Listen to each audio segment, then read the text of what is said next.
Hi, ladies and gentlemen. Thank you. This is the Daily Deucey Podcast. Ladies and gentlemen, boys and girls, children of appropriate ages.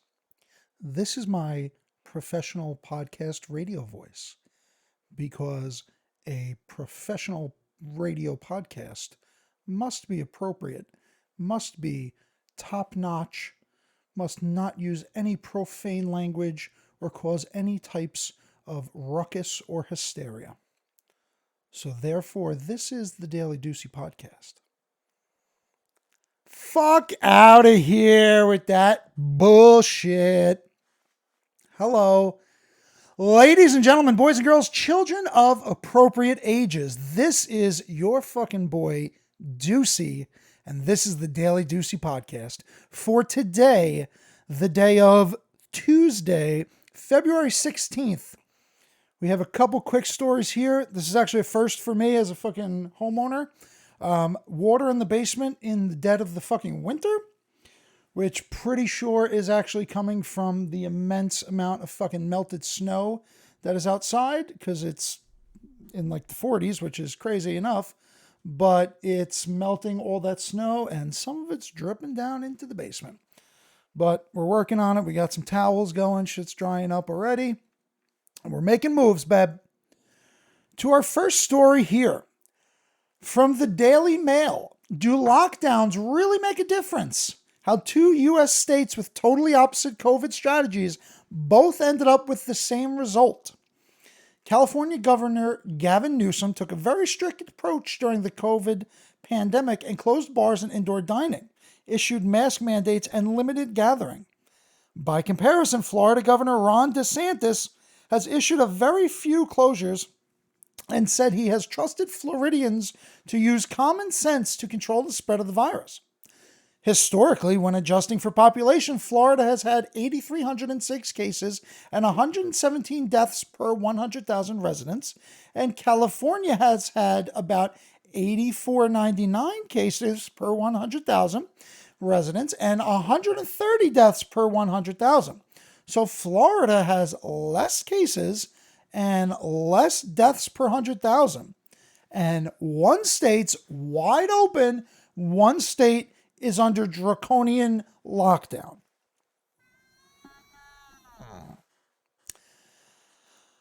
Currently, each state's,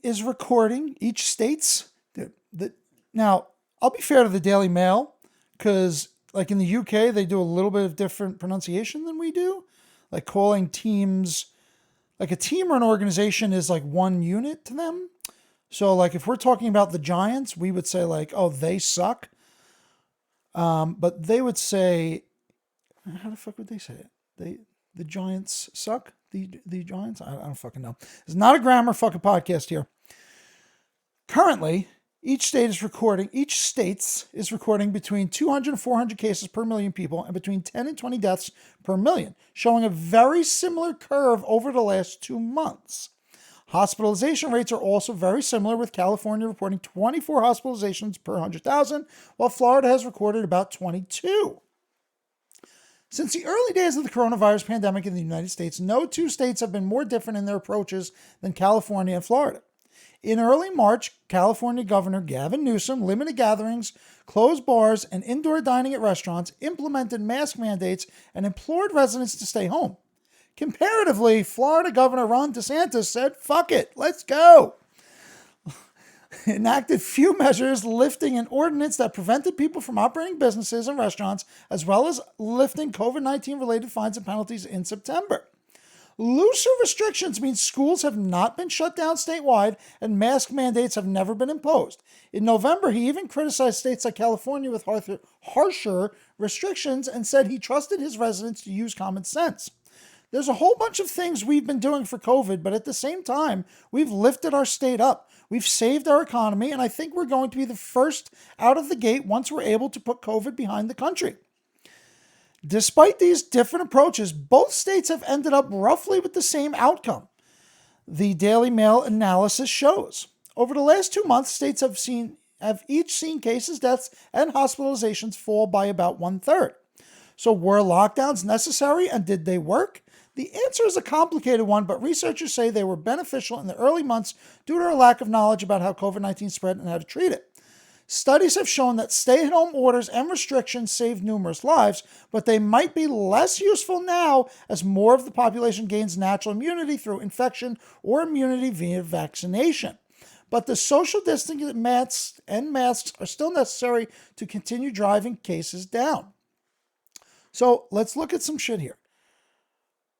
Almost at no time, other than this little peak right here, which is basically even to them, Florida has actually been doing far better in new cases than California.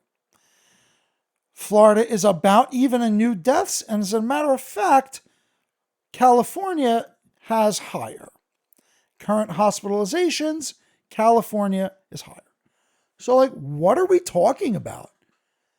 California has been locked down completely.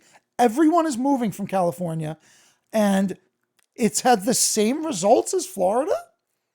I think the weather and the general culture of people going outside all the time in Florida definitely has something to do with it. But like, you can't lie about the data, babe. The data shows that no matter whether you lock down the complete fucking state or not, you still had basically similar fucking outcomes. So now that California as a state is completely falling apart, New York as a state is completely falling apart, everyone is moving down to either Austin or Miami or just in general, Texas, a little bit of Arizona and Florida. Like, what did you think was going to happen? It's crazy how these people in California and New York, to an extent, like, running these businesses and high net worth people out of town over and over and over. Like, how did you think that was going to work out in the long run? It's not. According to the COVID Tracker Project, California and Florida are both reporting an average of between 200 cases and 400 cases per million, and each have seen declines over the last several days. What we're seeing in this epidemic is that it goes in cycles. When people are not careful, the virus infects lots of people, but we've seen multiple peaks dampen when people get serious. Well, so why don't we see multiple peaks in Florida? Because you see more peaks here, no? Oh, and you know what? This is kind of super disingenuous. I just realized this. Look at the and this one in particular, and this one.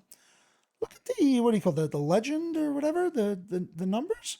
Why is 10 for 1 million here, but 10 for 1 million is down here? So California is blowing them away in new deaths. No? Am I reading this wrong? 20 for 1 million here, and that's only up to, so like, Florida's really like here. That's fucked up. No, maybe I'm just stupid. So up here, new cases, Florida's higher, but it actually kind of links that here. That's strange, dude. Why are they cutting off these pieces? I don't know. But regardless of all this is what these states that have been open and doing things intelligently, they're going to end up with a fucking boom. Austin, Texas will be the biggest boom to end. I'm pretty sure fucking a bunch of people said it, but I'm pretty sure Elon said it when he was on Rogan too. Austin, Texas is going to be the biggest boom town in at least 50 years, 50 to 60 years. Austin, Texas is going to be a top 5 city, if not the top city in this country within 10 to 15 years at the most, especially for comedy. Rogan and Chappelle are opening up a new comedy club in Austin, and they're going to get all the best comedians in the world, especially the ones who are in LA, and they're all going to be out there just killing it. So, in other good news, scientists have taught Spinach to send emails, and it could warn us about climate change. I mean, let's be fair. Should we not be torturing and using the spinach to help us save the spinach? I mean, it's what it is, right? It may sound something out of a futuristic science fiction film, but scientists have managed to engineer spinach plants which are capable of sending emails. Through nanotechnology, engineers at MIT in the US have transformed spinach into sensors capable of detecting explosive materials. These plants are then able to wirelessly relay this information back to the scientists. Because Could you imagine if like the Matrix was redone, but instead of robots, we were taken over by spinach? Like we just started making them into batteries, and then all of a sudden they got access to like our nuclear facilities, and they just like killed all the humans. And then like the spinach just kept growing to large extents, and it like went over and kind of cocooned the humans, and then each human becomes like a spinach wrap, like those little fucking Asian lettuce wraps. And then that's how the Matrix happens. And then Neo has to come in and eat all the spinach. Through nanotechnology, engineers at MIT in the US have transformed spinach into sensors capable of detecting explosive materials.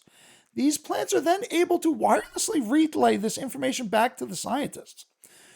When the spinach root detects the presence of nitroaromatics in groundwater, a compound often found in explosive like landmines, the carbon nanotubes within the plants emit a signal. The signal is then read by an infrared camera, sending an email alert to the scientists. The experiment is part of a wider field of research which involves engineering electronic components and systems into plants. The technology is known as plant nanobionics and is effectively the process of giving plants new abilities. Fucking plant cyborgs. So we're worried about cyberpunk and people putting things in us and humans becoming cyborgs. But in reality, just like in South Park, it was the otters, it's going to be fucking kale that ends up killing all of us. Plants are very good analytical chemists, explains Professor Michael Strano. They have an extensive root network in the soil, are consistently sampling groundwater, and have a way to self-power the transport of that water up into the leaves. This is a novel demonstration of how we overcome the plant-human communication barrier. So these people actually talking to plants and shit like that actually were onto something. So I'm not going to dive really too deep into the science of this in particular. But what I will say is when you first read it, like it sounds kind of crazy. But then when you actually read like what they're actually doing, which is just reading the signals that the plants naturally are giving off, it makes a lot of sense.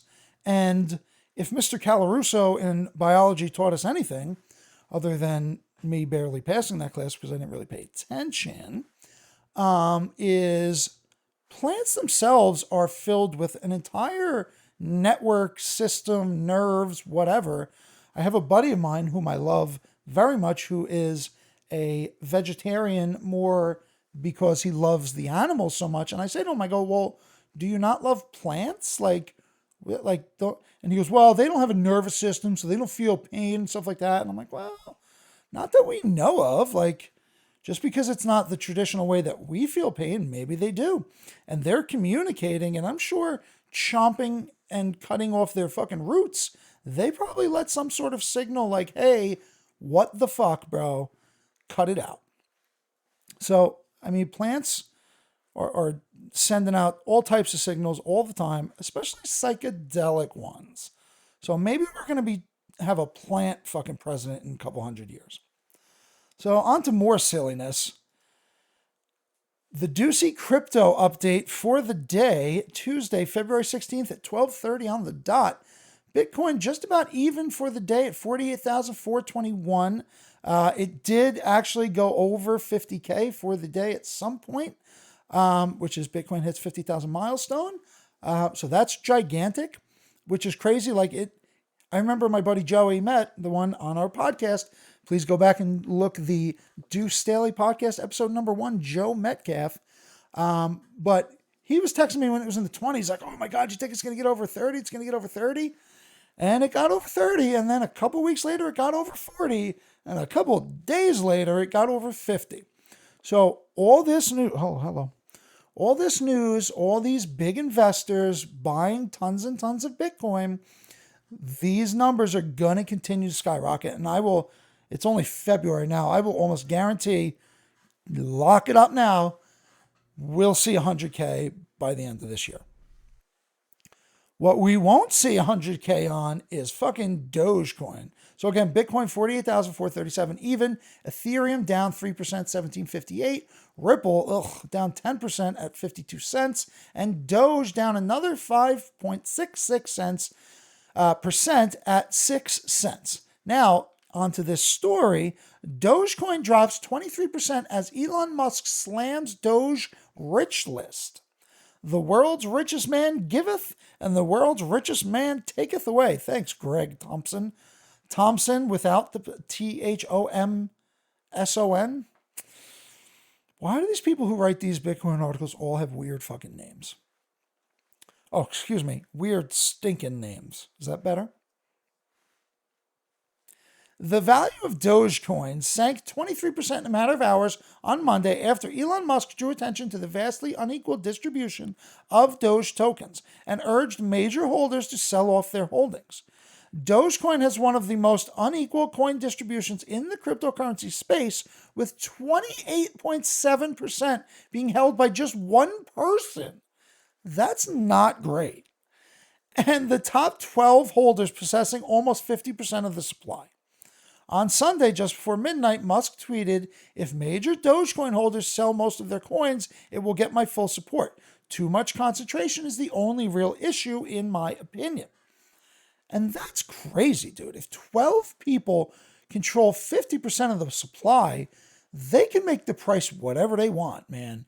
Like, that's not good whatsoever. That's why, like, I don't even know if they're probably not even mining any more Dogecoin. As we get into here, so a little over 7 hours later, Dogecoin prices plunged 23%. It's down to, 0.48. It went up a little bit, right? So it's at a little 6 cents. But losses in excess of 20% were a common sight among the crypto market cap rankings. Analysts suggest that this was caused by Bitcoin's push to an all-time high. But let's see. The founder of Dogecoin recently revealed that he sold all of his Doge holdings in 2015 in the midst of financial difficulties after losing his job. Billy Marcus started Dogecoin as a joke in 2013 based on a popular dog meme. He struggled to comprehend, let alone explain, the meteoric rise of something that appeared to offer no real value or utility. So, hello, the guy who made it is telling you it has no value or use whatsoever other than being a joke. So, please, all you people who are fucking buying into Doge and GameStop and AMC, just stop. Stop investing because you don't know what you're doing. But if you want to invest, buy Bitcoin and Ethereum and just hold on to it. Okay? I promise you that'll work out. Okay, so for our last story, our local story, this shit's a little wild, to be completely honest. New Jersey Attorney General investigating claims of Paterson. Let's start from the top, babe, okay? New Jersey Attorney General investigating claims of Paterson cops repeatedly punching man on video. A man's claim that Paterson police officers struck him 15 times while arresting him on December 14th, all while being recorded on video, is under investigation by the Attorney General's office. A brief statement issued Monday by the Attorney General said his Public Integrity Office was looking into possible misconduct on the allegations and that the man was assaulted without provocation, but the state has not provided further details. So before we get kind of into the weeds on this one, generally when I see these things where it's like, cops beat on man for no apparent reason, I'm like, oh, like that sounds unlikely, generally. And to be fair, I don't really see the other portions of this video. But let's read into the story before we actually do watch the video itself. The incident was captured on a video that has been posted on social media by the man struck by the officers and by the New Jersey chapter of the Council on American Islamic Relations, or SCARE, which is calling for 2 of the cops involved to be fired. The man, Osama al-Saidi, who was 19 at the time, said on social media that he suffered a concussion and head trauma, and that he reported the alleged police brutality to Paterson's internal affairs, but he asserted they still haven't done anything. Al-Saidi also posted a copy of what he says was a police report filed by one of the officers about the arrest. That report contradicts what the video shows in several instances, which is Bad news for the Popo. Al-Saidi and the Islamic group have not revealed who recorded the incident because they would get fucked up by the cops, although you could probably figure out who it is from the angle, and now, unfortunately, that person's going to fucking probably end up getting shit. The video seems to come from an elevated security camera across the street from the incident, which happened on Madison Avenue near Getty Avenue. Thanks for blowing the guy's spot up. For example, the report says Al-Saidi walked towards the officers and then got closer to them, but the video clearly shows the man standing virtually still with his hands in his pockets while the cops approached him. Yeah. The police report also says Al-Saidi took an aggressive fighting stance by blading. What does that mean? Like turning like this? I don't even know what that means. The practice of turning towards one side during confrontation. The video seems to show one of the officers putting his hands on Al-Saidi's shoulder in what looks like an attempt to turn the man's back to the officers, usually part of the process for handcuffing someone. The police report alleges that Al-Saidi struck one of the officers in the chest with a closed fist. The video does not give a clear image of a punch being thrown by Al-Saidi. The camera was positioned behind the officer's back, which blocks some of which took place. There is an active investigation, says the mayor. The mayor declined to say whether he viewed the video. He viewed the video, babe. Okay, so let's watch the video here. So for the audio-only podcast version, I will talk this through. We are looking at security cam footage. It kind of looks like an alley or a street, back street. There's a truck. Guy walking kind of regularly. Cops pull right in front of him. He does not go to run, does not go to do anything. He has his hands in his pocket. Cops grab him. Literally walk right up on him and grab him. 2 people. So he slightly kind of turns to pull away from him and starts getting his ass whooped by these cops. This kid looks like he weighs about $115. So I don't even care if he's struggling, fine, whatever. You're beating the fuck out of him and he didn't do anything. They take him to the ground and then start ground and pounding on him. And then another cop comes and then some guy comes who looks like going, hey, what the fuck are you doing? He didn't even do anything. And the cop looks like he's going to smack him too. So these people are fucking tagging Sean King, tagging the news, tagging the governor, tagging like. So again, from this video, the cops look to be fucked. Okay, and I'm almost always on the cop side, but the cops in Paterson are fucking wild, dude. I don't care if this kid said, "Fuck you, cops! I screwed your mother." Like. They had to do this thinking they weren't on camera. Now, where are their body cams and where's the dash cam from the car? That's my thing, and I'll kind of end on this because we're already at 22 minutes. If you are going to fight for the righteousness of any certain, idea or group of people, who say the cops. And again, I believe firmly that the majority of cops across this country are good people. They want to protect people of all races and colors. And a lot of times they get a lot of shit and they have to deal with a lot of fucking nonsense. So if you firmly believe that, then the times where something that happens so clearly antithesis to that, you have to be just as hard, if not that much harder in condemnation than you would have been in support. You have to stick up for what's right at all times. So if you're saying that the cops are right more than others, then those times when they do crazy shit like this, like beat up on some little kid. He wasn't some fucking juiced out guy, dude. He probably didn't even have a weapon. And I know things are hard. Maybe, he probably wasn't even high. I'm curious because they say in the article that, and actually this is the fucking thing here, which it says the male walked towards the officer screaming profanities, acting belligerent, causing a disturbance. He wasn't doing any of that unless that happened off the cam. But that's why I think I am fully supportive of body cams and dash cams 24/7 at all times. 90% of the time, it's going to protect the police and them. But the other 10%, it has to hold cops to be accountable as well. I don't know what to tell you, babe. Thank you, everyone who made it this far. I do appreciate that. I do promise we're going to get another one of those fucking long-form videos out soon. Hoops is kind of taking my time, but once March comes and that's all over, we're kicking it into heavy gear. Lots of video, lots of comedy, lots of everything. coming in heavy from the Deucey Espectacular coming this March. Thank you.